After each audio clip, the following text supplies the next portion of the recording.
Moi, c'est Jean-François, je suis le fondateur de l'organisme pour l'amour du français. Nous, notre mission, c'est d'inspirer les gens à assumer la langue française au Québec, en affaires principalement.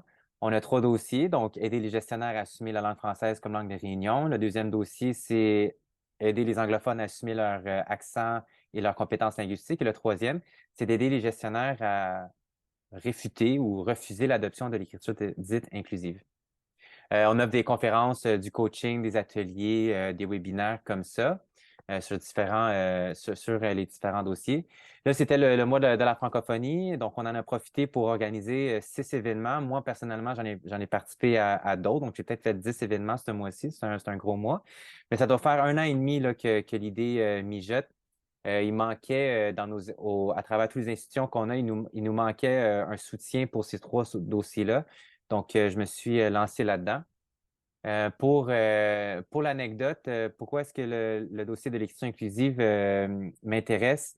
C'est simplement, bon, je l'ai expliqué d'une certaine manière dans l'autre présentation, mais je vais utiliser la même approche. Moi, à l'âge de 15 ans, j'avais des problèmes d'apprentissage. J'ai grandi avec ma mère en anglais, mon père en français. J'ai fait toute mon école secondaire en français. Puis à l'âge de 15-16 ans, j'avais des problèmes d'apprentissage. Je savais pas trop quelle langue parler. Puis ce qui m'énervait, c'est de pas être à l'aise quand je m'exprimais. Je me trouvais pas assez tac au tac parce que mes idées ne sortaient pas assez clairement. Donc, j'ai beaucoup travaillé mes capacités linguistiques. J'ai fait toutes mes études cégep, bac, université, maîtrise en français. J'ai fait mes autres projets artistiques à travers le Canada en français. Là, j'ai fait un retour aux études à la maîtrise en gestion à HEC Montréal. J'ai fait ma première maîtrise, ça a super bien été. J'ai vraiment amélioré mes capacités, surtout de lecture et d'analyse. J'en ai commencé une deuxième quand la pandémie elle a commencé parce que tant qu'à pas avoir d'emploi, il vaut mieux continuer sa formation. Et du tout au tout, à l'été de 2021, les courriels de l'association étudiante et ceux de l'Université de HEC Montréal étaient tous écrits en écriture inclusive et moi, je n'étais pas capable de lire ça, que ce soit des points, des tirets, des barres diagonales, des doublets et tout. Je me demandais, mais qu'est-ce qui se passe? Donc, je me suis intéressé un peu à la question. Et moi, je suis un grand amateur de philosophie, de psychologie, mais aussi de l'histoire. Donc, ce qui m'a étonné, c'est le discours qui émanait de cette forme d'écriture. Mais moi, je me dis au final, c'est que c'est une question pratique. Il faut pouvoir avoir accès au texte qu'on nous transmet, surtout quand nous, les étudiants et le personnel, c'est nous qu'on sert. C'est pas le sens inverse. Et moi, on m'a répondu, Jeff, c'est un bien pour un mal. Si tu n'es pas capable de lire, il faut comprendre que c'est pour une cause plus grande. Et cette cause plus grande, c'est l'égalité des femmes. Mais moi, en entendant ça, je m'étais dit, ben, il n'y a aucun lien entre l'usage d'une langue et la condition des femmes. Et d'où le début de cette aventure-là. Donc, ce que j'ai fait, c'est que j'ai lu énormément. J'ai lu ce livre ici qui s'appelle Pour une langue sans sexisme, que je trouve très intéressant, mais il manquait des bouts. Étant en recherche, je m'étais dit, il y a des postulats implicites là-dedans qui ne semblent pas tenir la route et on dirait que l'auteur émet certaines informations. Donc, ce que j'ai fait, c'est que j'ai continué à lire sur le sujet, mais la critique finalement, donc j'ai lu Le sexe et la langue de M. Jean Slamovitch qui est venu nous parler ce midi. J'ai également lu un livre qui s'appelle L'Office québécoise de la langue française et les travailleuses du genre, de comment ça s'est imposé finalement à l'écriture dite inclusive à l'Office québécoise. Je vais expliquer pourquoi j'utilise le terme imposé dans quelques instants. J'ai lu également le livre Le genre grammatical et l'écriture inclusive en français, écrit par Yana Grishpoon, maître d'enseignement, et M. Jean Slamovitch. Et puis, il y a plein d'autres livres là, que je pourrais vous citer. Là. Il y en a d'autres, là, mais je ne vais pas le faire pour nous économiser du temps. Moi, ce que j'ai remarqué, c'est que la preuve, quand on dit la preuve en droit, elle est beaucoup plus convaincante au niveau scientifique qui refute l'écriture dite inclusive que la preuve qui est présentée pour l'écriture dite inclusive. Et la conférence de midi, c'était une opportunité de créer un espace pour offrir à nos spécialistes en langue de présenter leurs travaux, dont Mme Sophie Piron qui a expliqué que finalement, la méthodologie utilisée par Mme Viennot, sur qui toute l'écriture inclusive est basée, était ce qu'on appelle défaillant. Donc, la méthodologie était défaillante, c'est-à-dire comment on collecte les données et quelles données on choisit, mais aussi l'analyse des données.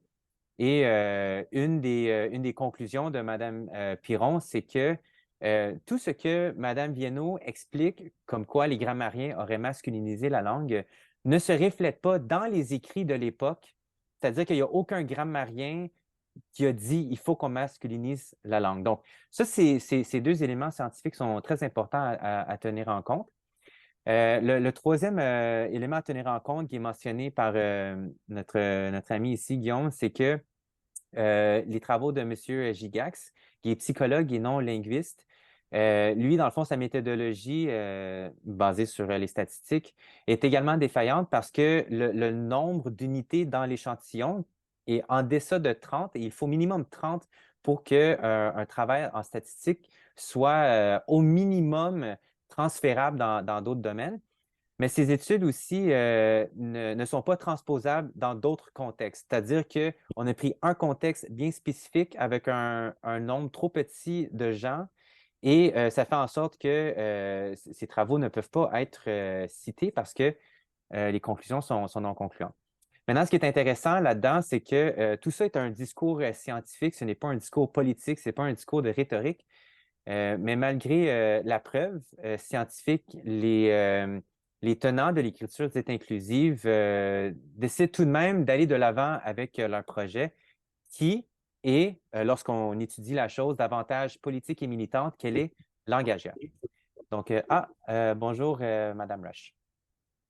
Le dernier point que je vais amener, c'est que, ou que je vais rappeler, c'est que Monsieur Jean Slamovitch rappelle que toute la question de l'écriture dite inclusive, elle est basée sur cette simple confusion de mélanger le sexe biologique mâle-femelle et le genre grammatical masculin-féminin. En langue, le genre grammatical, c'est simplement une classe nominale, c'est-à-dire comment on organise des mots et ça n'a aucun lien avec le sexe biologique. Maintenant, pourquoi est-ce qu'on utilise masculin-féminin? Jean Slamovitch explique qu'à l'époque, les grammariens faisaient une analogie des mots. Donc, comme il y a une opposition entre singulier et pluriel, mais il cherchait une autre terminologie pour expliquer la différence entre deux catégories de mots, c'est-à-dire le masculin et le féminin. Il y a également, on peut dire aussi non-genré et genré ou simplement catégorie 1, catégorie 2. Mais moi, j'aime beaucoup les catégories blip et blop qui permettraient de pas mal en finir avec la question de l'écriture dite inclusive. Mais comme c'est une question complexe et qu'il faut y aller avec une réponse complexe, j'ai décidé de prendre ce défi avec cœur joie. Donc, ça, c'est ce qu'on a vu ce midi. Aujourd'hui, on va se concentrer sur autre chose. On va se concentrer sur l'argumentaire en organisation parce que c'est surtout là où l'écriture dite inclusive, elle est imposée. Maintenant, pourquoi est-ce que je dis deux choses, écriture dite inclusive et imposée? Une écriture, ça ne peut pas être inclusif ou exclusif. Une écriture, c'est juste une série de symboles qu'on utilise pour transposer la langue. Et la langue n'est que la continuité de la pensée. Donc, il y a un ordre logique à tout ça. Le langage n'est pas non plus le discours. Et un discours en soi, ça ne fait rien parce que il faut que ça l'appelle à quelque chose. Et même si ça l'appelle à l'action, par exemple, comme s'il vous plaît, recycler votre bouteille de bière, ça ne veut pas dire que les gens vont le faire. Donc, toute cette idée de performativité linguistique, elle a été démentie par la science également.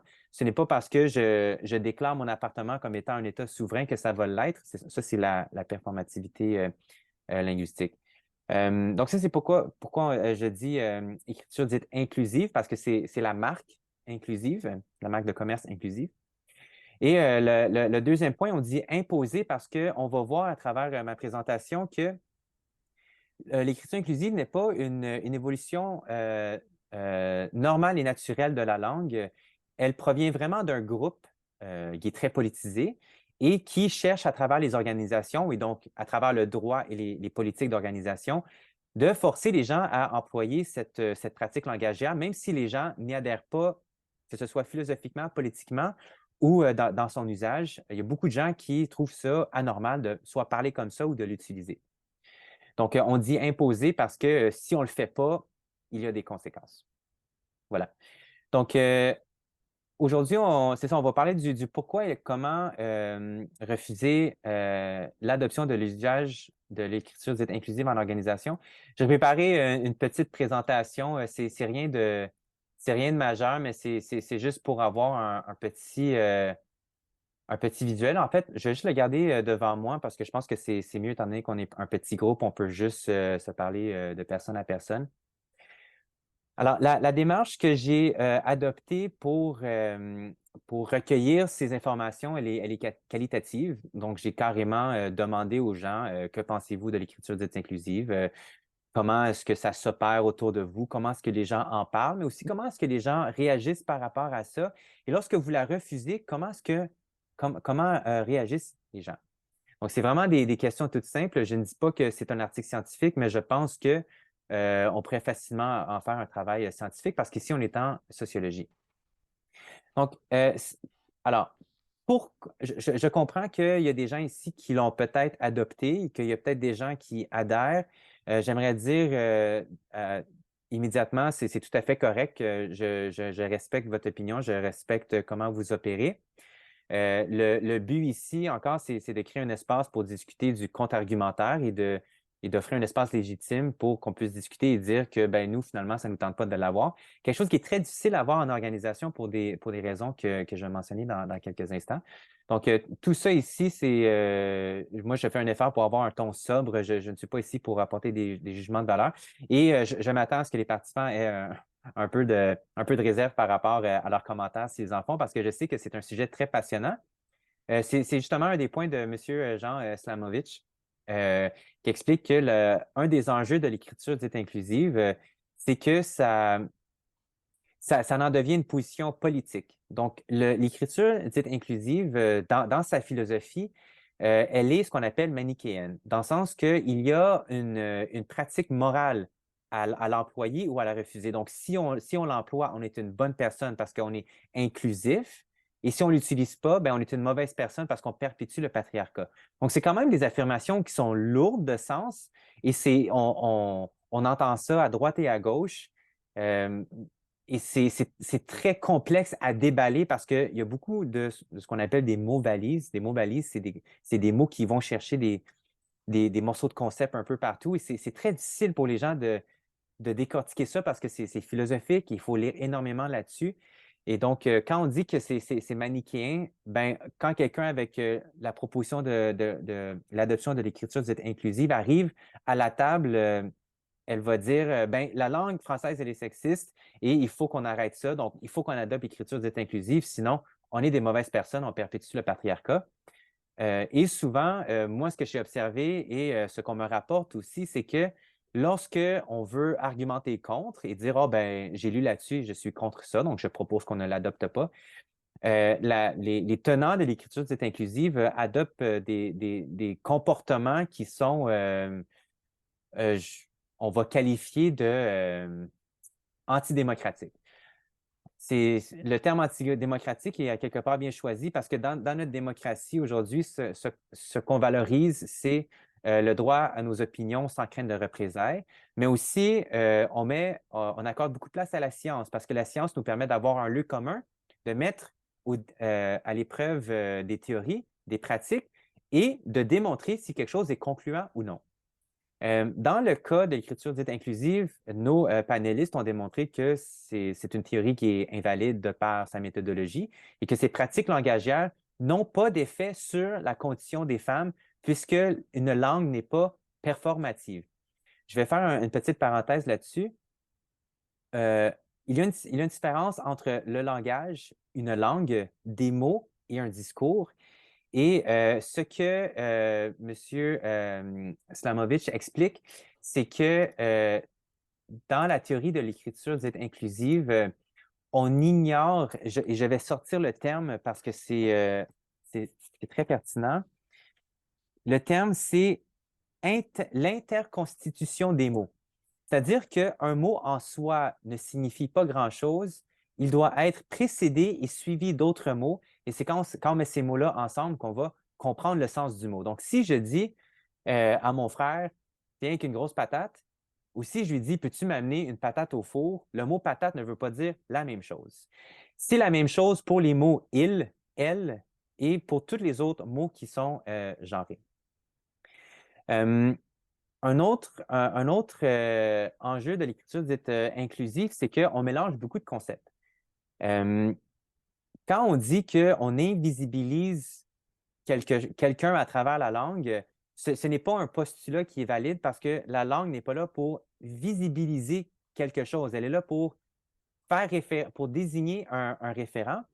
Et donc, on ne pourrait pas commencer à écrire, par exemple, le mot arc-en-ciel avec des couleurs arc-en-ciel pour désigner un arc-en-ciel. Non, le mot arc-en-ciel fait référence à cette chose qu'on appelle un arc-en-ciel. Et donc, quand on revient au fait fondamental qu'il n'y a pas de lien entre le sexe biologique et le genre grammatical, mais toute la question de l'invisibilité tombe à l'eau. Maintenant, ça c'est en théorie. En pratique, l'enjeu, c'est que lorsqu'on arrive dans une réunion et quelqu'un dit je suis non-binaire ou je suis trans et on m'invisibilise, c'est une affirmation qui ne comporte aucun sens. En fait, linguistiquement, cette phrase ne fait pas de sens. Ce qui arrive, c'est que cette personne-là, ou une personne qui est en faveur de l'écriture dite inclusive, elle va prendre offense. Or, il n'y a aucune raison de prendre offense parce qu'on parle de la langue. Si on veut être clair dans un propos, par exemple, si, mettons, un trans dit « je suis exclu de cet espace », y a-t-il une indication à quelque part qui dit que les trans n'ont pas le droit d'être ici? Est-ce que dans la phrase, il est écrit, par exemple, « tous les employés sont invités au 5 à 7, sauf les trans ». Pourtant, tous les employés, ça fait référence à une pluralité des employés, S, et donc c'est tout le monde qui travaille dans cette organisation-là. Donc, une personne trans n'a pas à se sentir exclue. Et son sentiment d'exclusion vient donc d'une autre source. Ça ne peut pas venir de la langue. Donc, l'enjeu ici, elle est rendue interpersonnelle.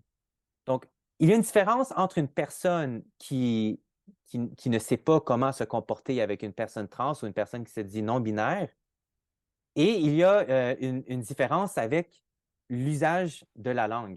Et là, ce qui se passe, c'est qu'il y a des gens, donc les tenants de l'écriture dite inclusive, qui arrivent et qui disent il faut qu'on utilise ça parce que sinon on exclut telle personne, on blesse telle personne, alors que c'est pas le cas parce que la langue ne peut pas faire ça.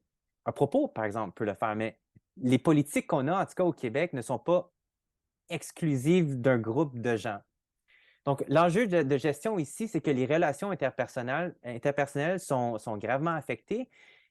Et pour en rajouter, c'est que, de par des témoignages, les gens qui sont en faveur de l'écriture dite inclusive, ces gens-là refusent tout dialogue avec les gens qui sont contre l'écriture dite inclusive. Et pour des gens qui sont formés à l'université, des gens qui ont 20 ans, 30 ans d'expérience en organisation et qui boudent, c'est le terme qu'on a, qui refusent le dialogue ou le compromis, ben c'est antidémocratique parce qu'ils manquent à leur devoir pour lesquels ils ont été embauchés comme employés. Et ça devient un enjeu de gestion parce que là, maintenant, on a deux personnes qui ne peuvent plus collaborer sur une position en lien avec la langue, alors que ça ne devrait pas être une position parce que, puisqu'on vient juste de voir, l'écriture dite inclusive est mal fondée et donc ne devrait pas avoir lieu. Donc, on a ces deux enjeux-là.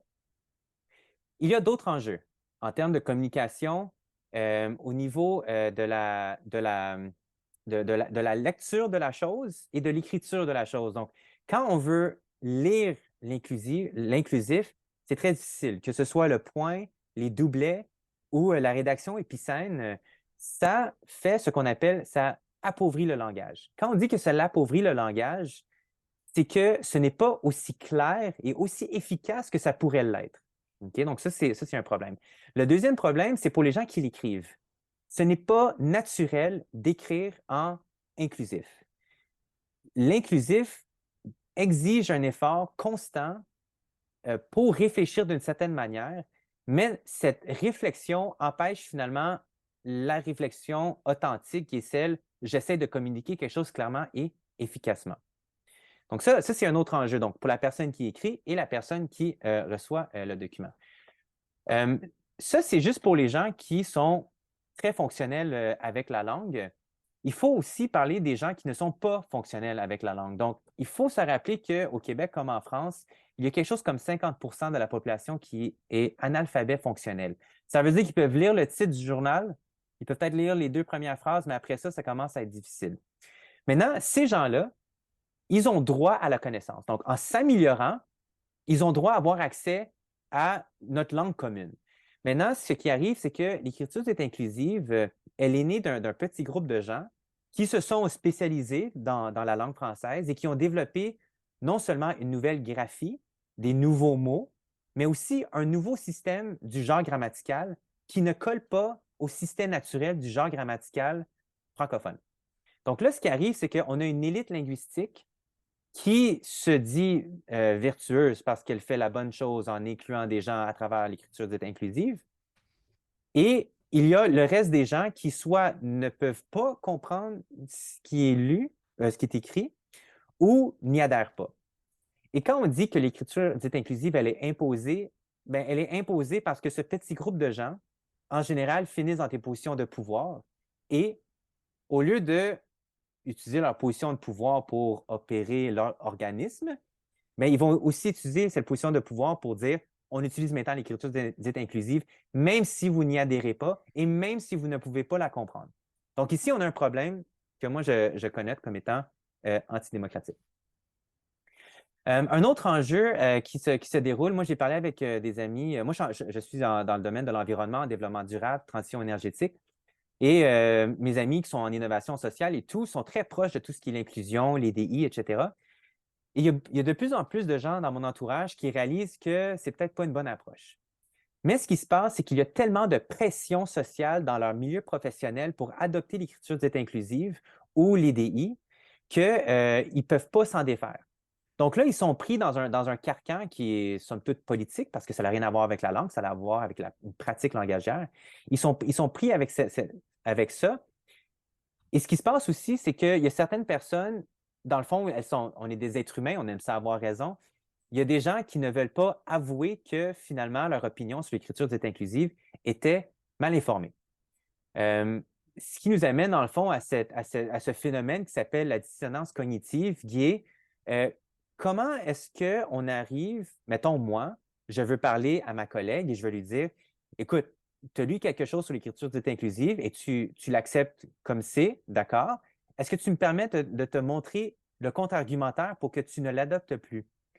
Mais ce qui arrive, c'est que même si mon argumentaire est convaincant, la personne tombe dans une dissonance cognitive parce qu'elle ne veut pas avoir tort ou elle n'a pas le droit d'avoir tort parce qu'en gestion, il faut toujours qu'on paraisse bien si on veut éventuellement avoir des opportunités d'emploi. Donc ça c'est un autre enjeu. Maintenant, on va aller avec un autre enjeu. J'en ai encore quelques-uns. Il y a présentement un opportunisme professionnel. OK, pour l'écriture dite inclusive. C'est-à-dire que si on l'utilise, ben, on est une bonne personne et si on ne l'utilise pas, on est une mauvaise personne. Ce qui arrive, c'est qu'il y a l'autre sens aussi. C'est que si on n'y adhère pas, on perd des opportunités d'emploi et ça a un réel impact socio-économique chez les gens. Moi, j'ai commencé mes études en environnement il y a 3 ans et j'étais en parfaite synchronisation avec mon domaine. Mais 3 ans plus tard, je ne le suis plus. Et si je me présente dans un lieu de mon domaine, on va me regarder un peu croche parce que je suis contre l'adoption de l'écriture dite inclusive. Ça ne devrait pas être le cas. L'axe sur lequel on devrait être opposé, c'est est-ce qu'on développe des énergies renouvelables, je ne sais pas moi, au Lac-Saint-Jean ou est-ce qu'on crée le projet de GNL Québec? Là, il y a un énorme enjeu qui va créer des tensions, ça c'est normal. Mais l'usage d'une langue, ça ne devrait pas être le cas. Là, il y en a qui vont dire oui, mais il y en a qui ont un langage développé, puis il y en a qui ont un langage plus recherché. Ce n'est pas l'emploi d'un champ lexical n'est pas la même chose que l'usage d'une pratique langagière. Donc, si moi, il y a un sans-abri qui connaît très peu de mots et qui me parle d'une manière tout croche, je vais quand même le traiter avec dignité, tout comme un sans-abri qui s'exprime très bien, qui a eu la malchance de finalement se trouver dans la rue. On peut également trouver des gestionnaires qui parlent un français très peu développé, mais qui sont très bons dans leur travail, tout comme il y a des gestionnaires qui parlent très bien, mais qui sont très mauvais à leur travail. Donc, moi, je ne vais pas leur juger sur leur capacité de parler, je vais les juger sur leur caractère, mais ça ne veut pas dire que je vais mal les traiter. Mais là, dans ce cas-ci, il y a des gens qui nous boudent parce qu'on n'utilise pas l'écriture dite inclusive et donc, on ne peut pas avoir accès à des emplois parce qu'on veut un fit entre l'employé et l'environnement de travail. Donc, ça, c'est un autre enjeu de gestion. Je vais peut-être laisser la parole à mon collègue en France, qui est fondateur de l'association Non à l'écriture inclusive, pour nous parler de quelques anecdotes. On a décidé de nommer ça un comportement disgracieux parce que ce n'est pas le genre de comportement qu'on devrait avoir en civilisation moderne, en tout cas. Euh, j'ai un commentaire à faire, mais je vais attendre que Guillaume se prononce sur la chose. Donc, Guillaume, en France, vous m'avez expliqué que l'écriture dite inclusive trouve son chemin en organisation via des tactiques un peu, on va dire, douteuses, mais aussi lorsqu'on veut en parler et avoir un espace pour discuter, donc avoir, par exemple, une conférencière pour expliquer en quoi l'écriture dite inclusive n'a pas de fondement scientifique. Il y a des tactiques qui sont utilisées pour la censurer ou même annuler son événement. Donc, je vous laisse la parole pour les prochaines minutes pour nous expliquer ça. Alors, déjà, il faut dire que si on se place du point de vue organisationnel, alors, je ne connais pas la situation exacte au Québec, vous me la direz. En France, ce n'est pas une réussite. D'accord. En France, il n'y a aucune grande entreprise, à part peut-être Vinted, donc du vente de matériel de seconde main, qui a employé l'écriture inclusive. Oui, plutôt, il y en a eu, et elles ont toutes dû y renoncer. C'est-à-dire que, et ça s'est passé à chaque fois dans des contextes extrêmement étranges. Les deux entreprises dont je parle, c'est l'entreprise Steam. Donc, Steam, comment dire, c'est du vente de jeux vidéo. Et l'entreprise Decathlon, que vous connaissez peut-être au Québec aussi, Ouais, il me semble. ouais. Voilà. Donc, les deux, en 2021, se sont mises à utiliser l'écriture inclusive.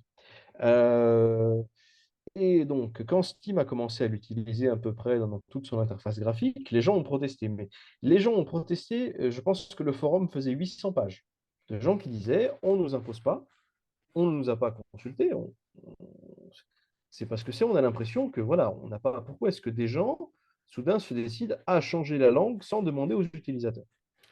Et il s'est passé quelque chose de très intéressant. C'est-à-dire que le modérateur de Steam France était à l'époque pro-écriture inclusive. Et il a dit, moi, je suis pour, mais je ne trouve pas ça normal non plus. Donc je vais demander au patron et puis on va voir ce qui va se passer. Et le patron a commencé à dire, c'est pas nous, ce sont les traducteurs qui sont bénévoles et qui ont fait ce qu'ils voulaient. Et puis on a demandé aux traducteurs et les traducteurs ont dit, mais c'est pas nous, c'est les patrons. Donc en fait, il y a une espèce de jeu un peu malsain qui s'était fait. C'est-à-dire que les patrons voulaient de l'écriture inclusive parce que ça faisait bien, parce que certainement quelqu'un dans l'organigramme ça avait embauché un cabinet qui avait dit l'écriture inclusive, c'est quelque chose d'extraordinaire. Et pour ne pas assumer leurs décisions qui leur mettaient les clients à dos, ils ont renvoyé ça à des bénévoles. Ils ont accusé des bénévoles qui n'en étaient pas coupables. Hein. Donc, ça a fait un tel boucan ils ont arrêté l'écriture inclusive. C'est toujours des stratégies comme ça. Pourquoi? Parce que l'écriture inclusive en France, elle n'est pas portée par en bas, elle n'est pas portée par le peuple. Le peuple, dans la très grande majorité, la rejette. On a des sondages pour ça. Elle est portée par une entreprise qui a fait son métier de vendre l'écriture inclusive aux collectivités, aux entreprises. Il s'appelle l'agence Mot-Clé. Cette entreprise, elle sponsorise deux équipes de chercheurs, une en France, une en Suisse, qui vont vendre de l'écriture inclusive. Et ensuite, elle vend des formations. Voilà. Des formations qui sont pas exactement, pas exactement données, qui ont un certain coût. Donc, en fait, ce qui se passe très souvent, c'est qu'au niveau organisationnel, quelqu'un très haut dans l'organigramme dit j'ai consulté cette agence qui s'appelle Mots-clés, par exemple, ou une autre, parce qu'elle a quelques imitateurs, et on va adopter l'écriture inclusive. Qu'est-ce qui se passe? On le fait. Et puis on se rend compte qu'à chaque fois, les gens n'en veulent pas. Et c'est très difficile de revenir en arrière et de respecter le choix des gens, parce qu'on a mis déjà beaucoup d'argent sur la table. Donc il y a cet aspect-là qui vient. Et c'est pour ça que des discussions sur l'écriture inclusive, c'est extrêmement difficile d'en avoir, parce que très souvent, elles sont bloquées par en haut. Voilà. Non. Bon, je ne parle pas des militants qui l'adoptent parce que ça les intéresse et c'est leur droit. Je parle des cas où il y a une population qui n'en veut pas, donc le plus grand public, et des gens qui bloquent au sommet de la hiérarchie de l'entreprise. Donc, il faut arriver à trouver des canaux, ce qui est très dur, pour arriver à dire aux gens, regardez, vous vous trompez, vous êtes en train de perdre votre clientèle. Voilà. C'est un peu l'expérience qu'on a, nous, en entreprise, de l'écriture inclusive en France, hein, de manière organisationnelle. Super, merci Et beaucoup, oui, Guillaume. Mhm. ah oui, tu voulais que je parle de, oui, de ce qui se passe au niveau universitaire aussi, peut-être. Oui, au niveau Ça va universitaire, faire c'est un peu plus chaotique, tu m'expliquais. Oui, oui, voilà. Alors, au niveau universitaire, c'est différent. Il y a il y a énormément de contestations dans certains départements universitaires qui veulent le pouvoir imposer. Et quand j'étais, moi, universitaire, j'ai reçu des mails en me disant, vous écrivez en écriture inclusive, qui ne venaient même pas de mes supérieurs, qui venaient du département, votre département IDE, DIE, je ne sais pas comment vous l'appelez au Québec exactement. EDI. C'est nous, IDI, voilà. Nous, ce sont les études de genre ou c'est la sociologie qui vont et qui prennent ces décisions à la place des gens. Et comme problème, c'est que comme ce sont des gens qui souvent ont des poids dans les instances, et qui, en plus, il y a en plus qui ont le soutien des syndicats, c'est très difficile d'aller contre. Voire quand on va contre et quand on organise des événements sur l'écriture inclusive, des débats, j'ai eu un cas dont je parlais à Jean-François tout à l'heure, des conférencières qui viennent et qui louent une salle pour parler d'écriture inclusive dont on sait qu'elles ne sont pas exactement pour, pas des gens qui sont politisés, encore une fois, des universitaires, des gens qui ont fait de la recherche. On a eu en novembre, le dernier cas, il y en a eu d'autres, hein, des menaces de tout casser dans l'amphi, des menaces de mort aux organisateurs, des gens qui rentrent, qui vont dire à la conférencière, alors, il y a un peu, excusez-moi, 10 hommes blancs qui viennent accuser une femme qui leur a rien demandé, leur demander d'aller se jeter dans l'égout, et ensuite se prétendre être féministe. Il y a quand même une certaine hypocrisie qui envahissent la scène pour lui faire pour s'en prendre à elle, qui ne sont jetés dehors que par la police, et qui reviennent le lendemain euh, pour casser les portes. Ça, c'est à l'université de Poitiers il y a 2 mois. C'est pas la Russie, c'est pas l'Ouganda, c'est la France. Donc là, la contestation, elle est encore plus dure parce qu'on est face à des gens on peut pas avoir trop de discussion. On est face à des gens qui ont leur position, qui pensent qu'ils ont la vérité, que le savoir est politique, que la langue est politique, et que donc ils ont le droit de l'imposer aux autres. Et ça, c'est pas quelque chose que nous, dans l'association, on trouve normal. Mais c'est souvent extrêmement violent. Envers nous, on en a eu aussi des gens qui pourrissaient nos pages, des gens qui envahissent nos événements. C'est voilà, des gens qui viennent nous dire, Monsieur, vous êtes contre l'écriture inclusive, vous êtes raciste. Moi, j'en ai eu, hein. Voilà. Donc, c'est aussi très difficile à savoir comment parler à ces gens-là.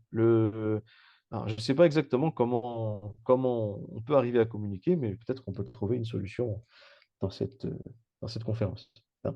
Voilà. Je te rends la parole, Jean-François. Merci, Guillaume. On a aussi avec nous Philippe Lorange, qui est étudiant à la maîtrise à l'Université du Québec à Montréal, qui vit aussi une étrange anecdote concernant l'écriture dite inclusive et la publication dans un journal savant d'un texte de recherche qu'il a publié. Alors, Philippe, je vous laisse le micro. Donc, je reprends un petit peu. Donc, dans le fond, la revue, je soumets mon texte, mais il y a un des critères qui dit qu'il faut que ce soit une écriture inclusive. Puis moi, sur le coup, ma stratégie, c'est de se dire, ben, je vais supprimer les mots qui sont potentiellement sujets à l'écriture inclusive. Donc, par exemple, vous connaissez le truc, on dit pas les citoyens et les citoyennes, on dit juste la population. Même si, bon, dans la vie de tous les jours, je me fais pas du tout d'écriture inclusive, mais je me suis dit, pour cette revue-là, ça me fait quand même une bonne réputation d'avoir écrit un article là-dedans. Donc, je vais me soumettre pour une fois. Donc là, je soumets l'article, puis il y a juste un moment où est-ce que je fais pas l'écriture inclusive, c'est quand je dis les Québécois. Là, je ne dis pas .e, .s. Mhm. Donc, je soumets mon texte, puis je reçois des réponses 4 mois plus tard, après évaluation. Et en gros, ce que je reçois comme commentaire, je suis allé revoir le courriel que j'ai reçu. Il y a eu 2 lectures, 2 personnes différentes. Et les 2 en question me disent très bon texte, sujet très pertinent, très bonne analyse, c'est excellent, mais vous ne serez pas publié. Et la raison en est que, ben, on me dit que je ne parle pas assez de la suprématie blanche et, et que je ne parle pas assez des rapports coloniaux. Bon. Donc, autrement dit, j'ai pas une lecture assez marxiste du thème, même si c'est un terme qui est utilisé. J'ai pas une lecture sur la suprématie blanche, le marxisme. Et on me dit aussi, en passant, il y a un moment où vous respectez pas l'écriture inclusive, c'est quand vous dites les Québécois. Donc là, en gros, j'ai juste des commentaires positifs quasiment tout le long. Mais on me dit, mais bon, tu parles pas de suprématie blanche, puis t'as pas mis de point E, donc c'est rejeté. Non, mais essayez-vous l'année prochaine. Donc, ça, là, on parle ici d'une revue qui est quand même, bon, c'est la revue Session sociologique, à l'UQAM, donc qui est officiellement une revue scientifique, comme on dit. Et, bon, ben, votre article, même s'il est peut-être considéré comme excellent par les différents lecteurs, va être rejeté pour l'écriture inclusive, et tout simplement parce que vous n'adoptez pas une grille de lecture extrême et même racialiste. Donc, moi, je trouvais ça inquiétant, d'autant plus que, ben, je ne dis pas ça pour me vanter, mais mon travail a eu 90% dans le cours. Puis là, eux-mêmes admettent que c'est une très bonne analyse. Donc, on a rejeté un article, non pas sur le fond, mais vraiment pour des raisons idéologiques par rapport à l'écriture inclusive. Alors que, pour toutes les raisons qui ont été nommées par Jean-François, il n'y a pas lieu de se soumettre à l'écriture inclusive au nom d'une lutte à l'oppression, tout ça. Super. Merci beaucoup, Philippe. Désolé d'apprendre que cet article n'a pas été publié pour ces En soi, raisons-là. Merci aussi, Guillaume, pour ces anecdotes-là. Donc, on voit que ce n'est pas anodin, l'écriture dite inclusive. C'est vraiment une pratique langagière qui vient avec une socialisation, donc un comportement. On le voit que c'est vraiment un concept maître et qui dicte à quelque part le comportement euh, pour s'imposer. Donc, ça, je pense que le terme est exact. C'est dommage parce que quand c'est le temps de discuter de développement durable et tout, et puis c'est le temps de mettre du recyclage, on ne va pas casser des fenêtres pour ça. Bon, c'est peut-être pas le meilleur exemple, mais tu sais, quand on parle de langage, si on manque un peu de politesse, on ne va pas nécessairement boycotter quelqu'un. On va juste lui dire tranquillement sur le côté. Ou moi, des fois, j'écris des textes rapidement et puis ma prof est comme Jeff, tu peux travailler ton français un peu? Je suis comme oui, absolument, je vais travailler mon français pour que ce soit peut-être un peu plus clair, pour que les concepts soient plus clairs. Mais de me dire, tu n'auras pas une bonne note à cause que tu n'utilises pas l'écriture dite inclusive, c'est un problème. C'est d'ailleurs un enjeu, un autre enjeu dans les universités qu'on n'a pas mentionné. Les professeurs utilisent le pouvoir de discrétion pour offrir des points bonus si les étudiants écrivent leur texte en écriture dite inclusive, ou dans l'autre sens, ils vont enlever des points s'ils n'utilisent pas cette manière d'écriture. Donc, on voit qu'au lieu de demander à des étudiants de parfaire leur français, d'être clair, d'être concis, on leur donne ou on leur enlève des points sur l'usage d'une pratique langagière qui, comme on a vu, n'a pas de fondement scientifique et est davantage un projet politique.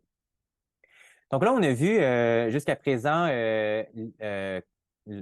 on a remis en question l'écriture dite inclusive. On a regardé des enjeux de gestion ou interpersonnels. On a vu des preuves avec Guillaume et Philippe du comportement des gens et comment ça peut être problématique.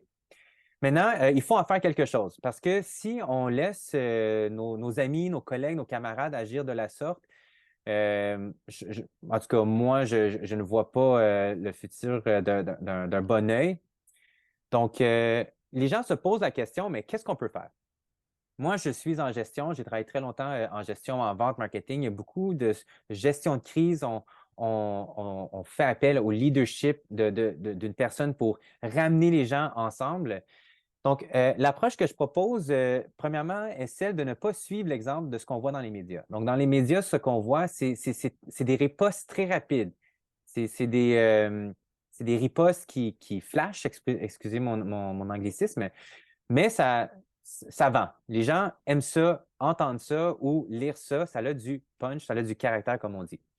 Mais comme l'écriture dite inclusive est un enjeu très complexe, hein, la linguistique, c'est quelque chose de très complexe, mais que la thèse de Mme Viennot, elle est très simpliste, pour reprendre les paroles de la professeure titulaire de l'UQAM, Sophie Piron, il faut que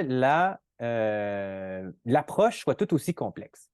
Donc, moi, j'ai noté 5 éléments sur lesquels on doit travailler ou on doit tenir compte lorsqu'il vient le temps de gérer cet enjeu-là. La première, c'est de faire preuve de scientificité. Je ne sais même pas si c'est un terme, mais je trouve ça quand même très cool comme mot. Les seuls arguments à avancer sont ceux qui sont scientifiques.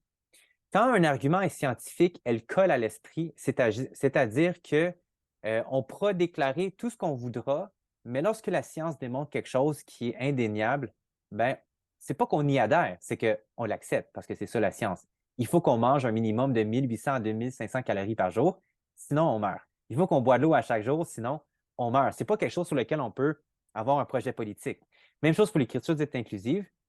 Moi, je pense qu'une des bonnes approches, c'est de dire, ben, la science démontre que la thèse de Viennot, elle est invalide, que les études de Gigac sont invalides, que c'est un projet politique et qu'on n'a pas à l'adopter. Hein? On peut avoir une approche très sereine, très calme, très scientifique. Donc, ça, c'est la première approche, ou bien le premier volet. Le deuxième volet, c'est l'attitude. Comme on peut voir avec les témoignages de Guillaume, mais aussi qu'on peut voir en rencontre d'ailleurs, c'est ce que ce que Magali expliquait lorsque non-binaire est arrivé, puis il a dit, ah, mais tu sais, l'écriture inclusive, comment est-ce qu'on gère ça? Parce qu'il y a beaucoup de gens qui ne sont pas d'accord avec le transactivisme et toute cette question de toujours inclure plus et plus et plus la question trans, c'est la question non-binaire.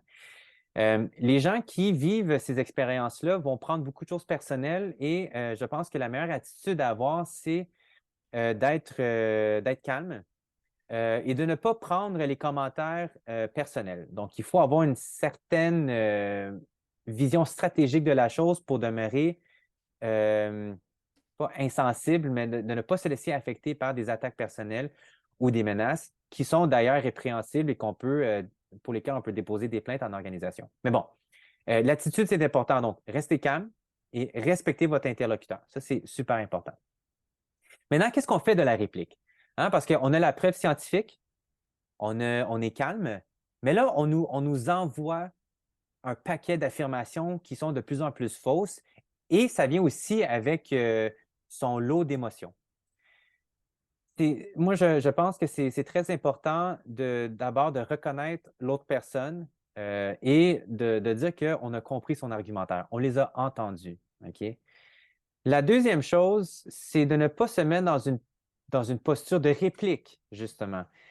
Et je vais faire le pont avec le quatrième point, dans le fond. Alors, ce que j'essaie de dire, c'est qu'on n'est pas là pour répliquer à leurs affirmations parce qu'on sait déjà qu'elles sont fausses, elles sont invalides.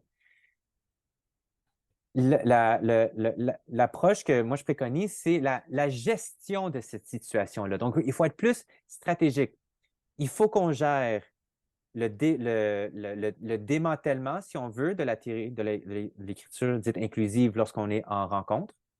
Deuxièmement, il faut gérer les émotions de la personne. Il faut tenir compte de ses risques. On appelle ça la gestion de risque en gestion. Ça veut dire qu'une personne qui avance le dossier de l'écriture dite inclusive, elle a quelque chose à gagner à le faire. OK? Une personne qui la refuse, elle ne va pas nécessairement avoir d'avancement professionnel parce que la langue, elle va demeurer inchangée. Donc, il faut gérer toute cette situation-là et la réplique, dans le fond, ça serait de dire, tout l'exercice est là, en tout cas pour moi, pour l'organisme et pour nous qui sommes ici, c'est de trouver une manière de dire, écoute, on t'a entendu, on a compris ce que tu veux. En même temps, il faut accepter que le langage ne va pas changer quoi que ce soit à la réalité. Et en fait, il y a des gestions à des enjeux de gestion à ce que tu demandes qu'on fasse avec l'écriture dite inclusive. Mais on comprend aussi pourquoi tu le fais. Et on veut juste te rassurer que si tu changes d'opinion, ça ne va pas changer l'estime qu'on a de toi. Hein? Tu peux changer d'idée, puis on va quand même te respecter, puis on va quand même avoir un grand plaisir à travailler ensemble.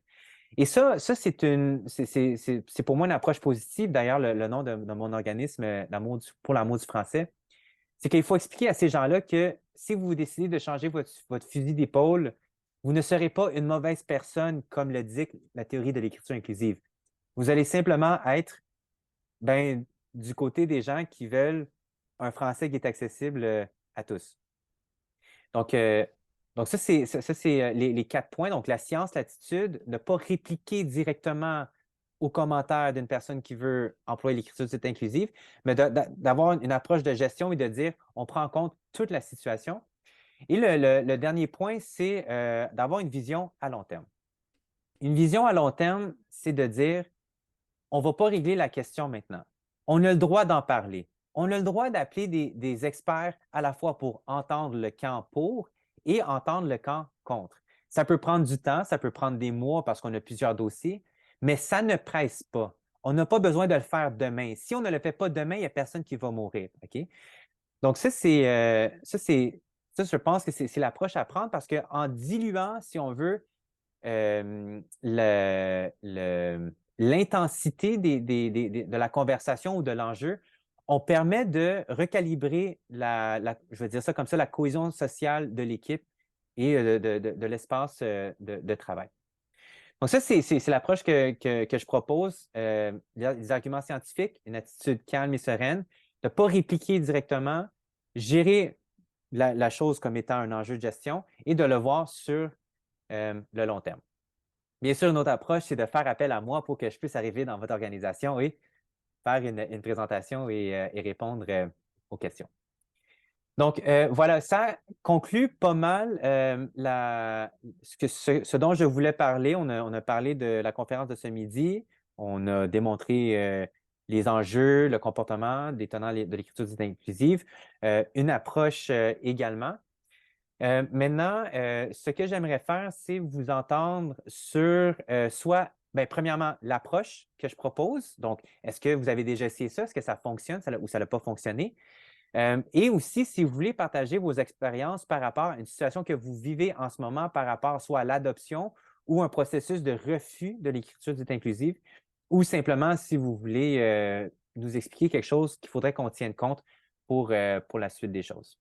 Donc, si vous voulez, voilà, j'ai vu qu'il y a 19 messages, je ne vais pas tous les lire, mais si vous voulez lever la main, on va y aller comme ça par tour de parole.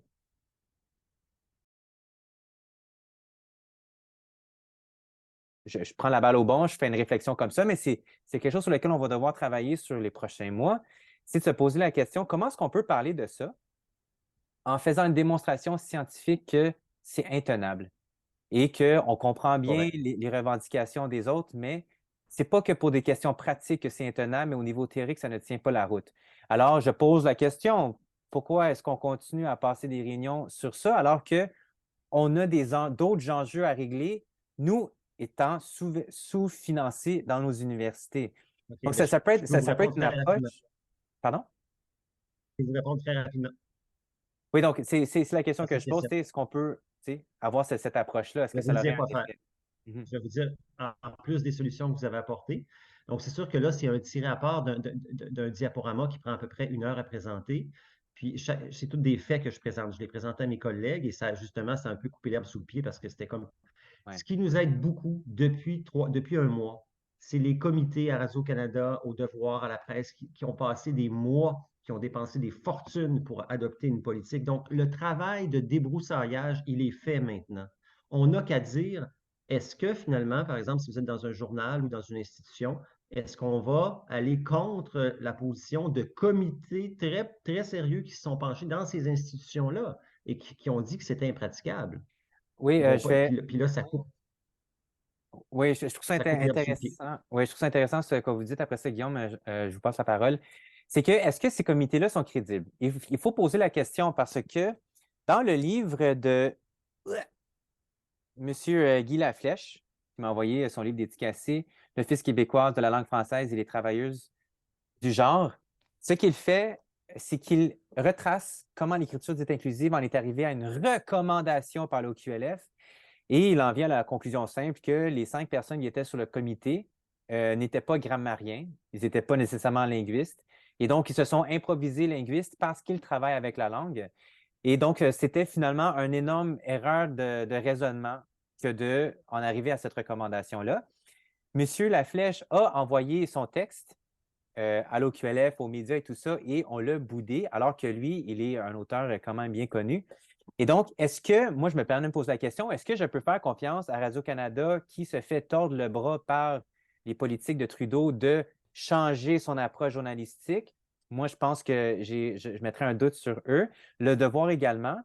La presse, ils sont, bon, je les trouve corrects, mais après ça, moi, je ne suis pas expert de ce qu'ils font, mais on peut en tirer une conclusion par inférence. C'est que, est-ce que si M. Laflèche, Jean Slamovitch et Sophie Piron étaient sur ces comités-là, la réunion aurait duré 5 minutes et ils auraient dit l'écriture inclusive, on n'en a pas besoin, ça répond à aucun besoin linguistique et tout ce qui s'ensuit est politique. Donc, si vous voulez être des gestionnaires de rigueur, vous allez simplement dire on n'adopte pas cette théorie-là, ni la pratique. Si vous en êtes mécontent, ça, c'est parce que vous avez un travail à faire de comprendre le travail linguistique derrière nos arguments. Mais est-ce qu'une organisation publique peut dire ça? Non. Donc, il faut à quelque part d'autres organisations pour le faire. Nous, c'est la mission qu'on se donne. Mais c'est super intéressant ce que vous amenez parce qu'il y a ce qu'on appelle l'argument d'autorité. Je pense que je vais faire appel à des philosophes pour m'aider à décortiquer les arguments utilisés. C'est que quand on dit oui, mais Mme Viennot, elle a dit ça. Oui, mais ça, c'est un argument d'autorité parce que Mme Viennot, elle a tort, comme on a vu avec la présentation de Mme Piron. On dit oui, mais le Haut Conseil de tatati tatata. Oui, mais le Haut Conseil, c'est un organisme politique. C'est certains qui vont dire quelque chose. On dit, ah oui, mais sur le site de mots-clics de M. Haddad, il propose ci, il propose ça, c'est juste ci, c'est juste ça. Oui, mais c'est encore des arguments d'autorité, alors que le château de cartes, là, dans le fond, qui est un triangle comme ça, tient sur une petite carte, c'est-à-dire la confusion entre le sexe biologique et le genre grammatical.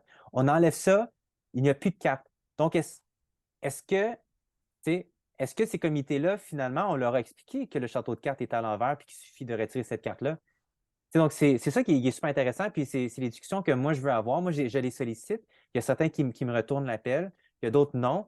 Mais je pense qu'une des tactiques, si on veut, une des stratégies, c'est simplement de faire des vidéos très vulgarisantes, mais aussi qui offrent ce qu'on appelle le droit à la rédemption. Le droit à la rédemption, bon, c'est très judéo-chrétien, c'est très religieux, mais c'est de dire, vous avez fait une erreur, mais contrairement à la philosophie de la réparation, on ne vous demande pas une excuse. On demande juste que vous reconnaissiez par vous-même que, bon, vous avez fait une petite erreur. On va enlever ces politiques-là. On vote un peu comme le serment au roi. Ça prend 15 minutes en chambre. On vote une loi, puis besoin de faire de serment au roi. On peut faire la même chose dans une réunion. On va mettre l'ordre du jour, abolition de notre politique sur l'écriture de cette inclusive. Ça va prendre 15 minutes. Qui est en faveur? Il y a quelqu'un seconde. Boum, on n'en parle plus, on enlève ça. Et puis après ça, on redonne une petite formation sur le genre grammatical. Ça prend 30 minutes. On appelle son ancien prof.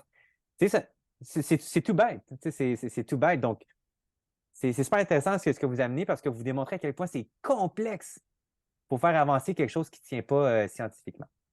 Guillaume. Alors, deux petits trucs. Alors déjà, pour rebondir sur ce que vous disiez, Jean-François, parlons du comité. C'est super intéressant ce que j'entends. C'est-à-dire que c'est un comité qui a dirigé ça dans son coin. Il faut savoir qu'en France, on avait la même chose, mais que dans le comité, il y avait une seule personne et que cette personne était l'ami personnel de Viennot. Donc, un jour, elle a dit, je vais mettre l'écriture inclusive, je vais le mettre en recommandation très appuyée pour toutes les administrations françaises. Et ce qui nous a sauvés, c'est que le Premier ministre l'a vu et qu'il a bloqué la chose. Il a dit, on fait un circulaire, là, ça va trop loin, et c'est comme ça qu'on a limité à peu près les dégâts. Mais oui, oui, c'est... Et maintenant, elle fait des livres avec Viennot, et elle a dit, non, mais c'est bien, vous comprenez, il y a des petits points, il y a des petits... C'est très décoratif. Alors, pour les gens qui écrivent, non, parce que c'est surtout ingérable. Et je voudrais revenir à Jean-François. Alors, Jean-François, si vous le permettez, ce serait bien qu'on prenne contact après, parce que c'est un sujet sur lequel on travaille nous aussi. Je voudrais savoir quelle méthodologie ils ont utilisée pour faire ce livre, parce qu'on a l'impression qu'ils ont pris tout ce qui se faisait en termes d'écriture inclusive, et qu'ils ont tout rajouté. Voilà. Ils ont mis vraiment. Enfin, ils sont pas embêtés, ils ont vu que ça se faisait ça là, ça là, ça là, ils ont tout mis ensemble et c'est complètement fou. Enfin, Euh, comment est-ce qu'on en est oui, arrivé là? alors vous parlez du guide de communication inclusive que j'ai présenté. Oui, oui. Écoutez, ça fait un petit bout de temps que je l'ai lu. Ce que je peux vous dire, c'est que cet annexe-là n'est pas présenté comme un modèle à suivre. Au contraire, ils Hmm. disent que ils nous donnent des exemples pour pas qu'on fasse le saut, pour pas qu'on soit surpris quand on va en voir de ce que ça Hmm. peut donner. Mais ils ne recommandent pas à l'intérieur du réseau, je ne l'ai pas mentionné tout à l'heure, mais ils ne recommandent pas l'utilisation de l'écriture non binaire. Ils recommandent Hmm. d'aller vers un peu plus d'inclusivité, l'épicène et ces choses-là, les doublons, mais pas l'écriture non binaire dans les situations standards de communication, là. D'accord, d'accord. C'est juste pour Je- que nous donner un exemple de ce que ça peut donner, par souci d'exhaustivité universitaire, mettons. D'accord. Parce que moi, ce qui m'étonne, c'est qu'à partir du moment où il y a plus de, où on change les noms, où on change les pronoms, où on change les manières de faire l'accord, bon, c'est très bien, c'est peut-être une très belle langue, mais en quoi c'est du français, quoi. Donc, est-ce que Non, mais ça a c'est pas sa ça le place dans pire. un guide Le de pire, français? c'est que c'est pour 0,09% de la population. Mhm. Hmm. Je veux Oui, dire, moi, je leur pourrais dire, argument. je veux qu'on change notre manière de parler pour respecter les choses. Hmm. Ah, mais j'ai fait un article là-dessus, hein, je vous On assure. est deux, là, tu sais, on est deux. Je vous l'enverrai, oui, oui. Comme quoi je souffrais de chauvophobie. Et puis c'est très drôle, c'est que j'ai fait l'article. Et 2 jours plus tard, j'ai vu que l'université de Rennes avait fait un événement contre la discrimination des chauves et des chauves dans les milieux africains. J'ai dit, bon. La réalité dépasse la fiction. Hmm. Ouais. Alors, Aïe, aïe. je vais juste rebondir sur un point, puis après ça, je pense qu'on peut faire la discussion pour ceux qui doivent quitter. Sinon, si vous voulez rester pour jaser un peu, je suis toujours disponible. Euh, M. Vallée, vous avez mentionné le terme recommandation. Moi, je peux confirmer, à moins que j'ai mal compris, qu'à mon université, le guide de communication inclusive, une communication inclusive, recommande des pratiques inclusives. Donc, lorsqu'on recommande, on ne force pas, mais en coulisses, les gens reçoivent des appels de la direction et dire il faut que tes Hmm. courriels soient écrits en inclusif. Donc, cette tactique qui est de mauvaise foi, finalement, elle est employée. Et donc, ce qui se passe, c'est que, comme Magali, il y a beaucoup de gens qui en ont rien à cirer de ça parce qu'ils ont autre chose à faire, notamment les professeurs qui veulent juste se concentrer sur leur recherche. Euh, et on leur demande de faire ça, mais ils ont pas les phrases clés pour s'expliquer sur pourquoi ils refusent de l'utiliser.